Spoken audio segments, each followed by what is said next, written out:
मजदूर कभी स्ट्राइक पे नहीं जा पाएगा, अगर जाएगा तो उसको लेके मालिक कभी भी मजदूर वर्ग के खिलाफ वो फरियाद कर सकता है, क्रिमिनल एक्शन ले सकता है।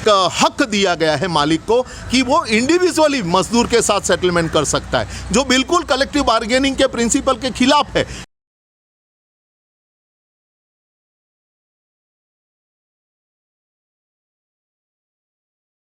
हर मजदूर को अपनी मांगों को लेके स्ट्राइक पे जाने का एक बुनियादी एक कानूनी हक दिया गया है।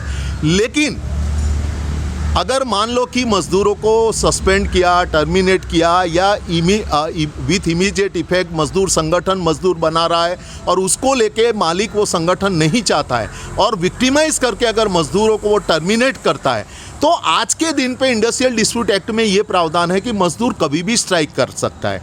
पब्लिक यूटिलिटी सर्विस हो उसमें नहीं कर सकता है, लेकिन बाकी सभी कारखानों में मजदूर स्ट्राइक पे जा सकता है।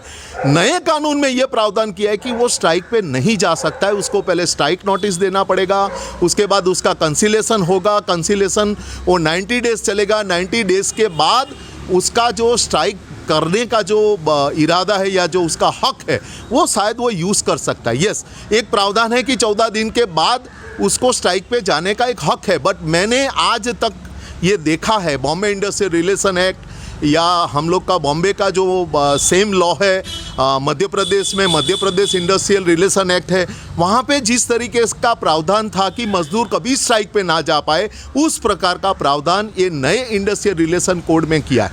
तो उसका मतलब ये होता है कि मजदूर को स्ट्राइक पे जाना है तो उसको स्ट्राइक नोटिस देने के बाद ही हो जा पाएगा, उसके पहले वो नहीं जा पाएगा।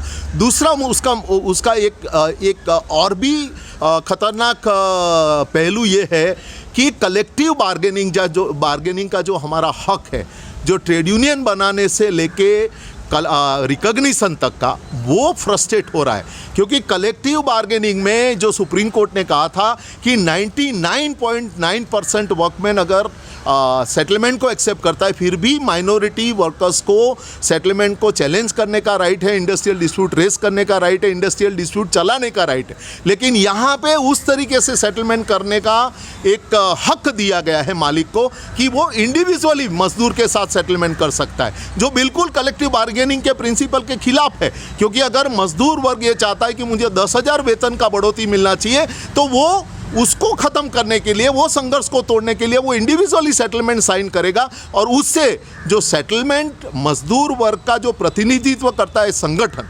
यूनियन, वही नहीं रहेगा। तो उस प्रकार का प्रावधान है। साथ साथ स्ट्राइक को सपोर्ट करना, वो फिनेंशियल सपोर्ट हो या और तरीके से जो सपोर्ट है, वो दोनों केस में अगर आप देखेंगे तो वो पनिशेबल ऑफेंस है। तो इसका मतलब ये हुआ कि मजदूर कभी स्ट्राइक पे नहीं जा पाएगा, अगर जाएगा तो उसको लेके मालिक कभी भी मजदूर वर्ग के खिलाफ वो फरियाद कर सकता है, क्रिमिनल एक्शन ले सकता है और उस क्रिमिनल एक्शन में उसको सज़ा हो सकती है। तो मैं मानता हूँ कि ये भी एक बहुत ख़तरनाक प्रावधान है, जिसको लेके हमें इस तरीके के प्रावधान को लेके लड़ना चाहिए।